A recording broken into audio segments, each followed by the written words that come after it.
Shalom and welcome to Simchat Yisrael. In this week's Torah portion, God fulfills his promise to deliver the children of Israel from bondage in Egypt and is now ready to begin his relationship with them. So in this historic moment, what is God's first ever command to the nation of Israel? Before we begin, please take a moment to like this video and subscribe to the channel down below. This is a tough question. The Bible is full of commandments and many of them are firsts.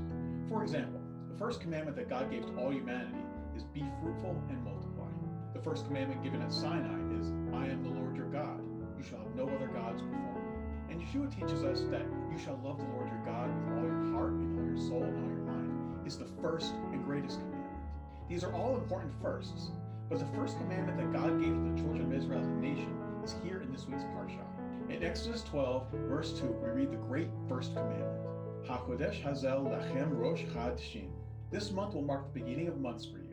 It is to be the first month of the year for you. Is that it? That seems a little underwhelming, doesn't it? After reading all these other great first commandments, words that are still so powerful and meaningful even today, it seems strange that God would choose such a trivial thing as the Rosh Chodesh, the beginning of the month, as the first command that he gives to Israel.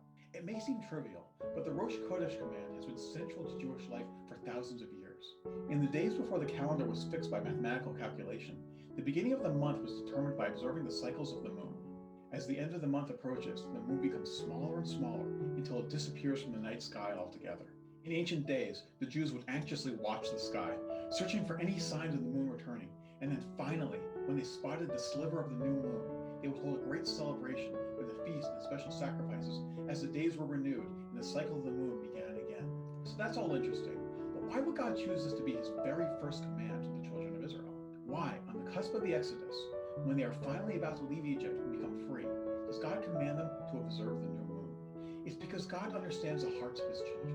Think about how the children of Israel must have been feeling. 200 years earlier, they arrived in Egypt as honored guests. They had found success and comfort there, but over time their condition worsened. They were stripped of their freedom and enslaved. They were forced into bondage and subjected to hard labor. They even had their children taken from them and thrown in the Nile. This once great and mighty nation had been reduced to such a lowly, helpless condition, almost like a full moon that has waned into a tiny sliver.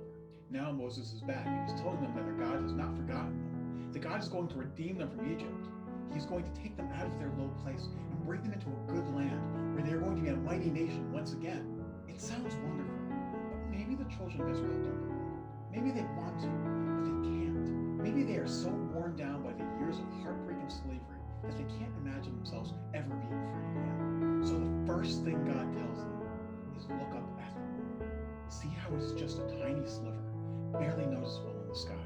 But soon, that sliver will begin to wax, and soon it will become a full moon that will light up the entire sky. The Jewish people are like that moon.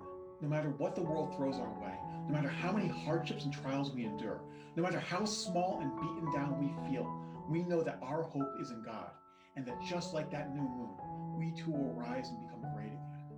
Because we have a God who through the blood of our Messiah Yeshua makes all things new. Shalom, and thanks for watching.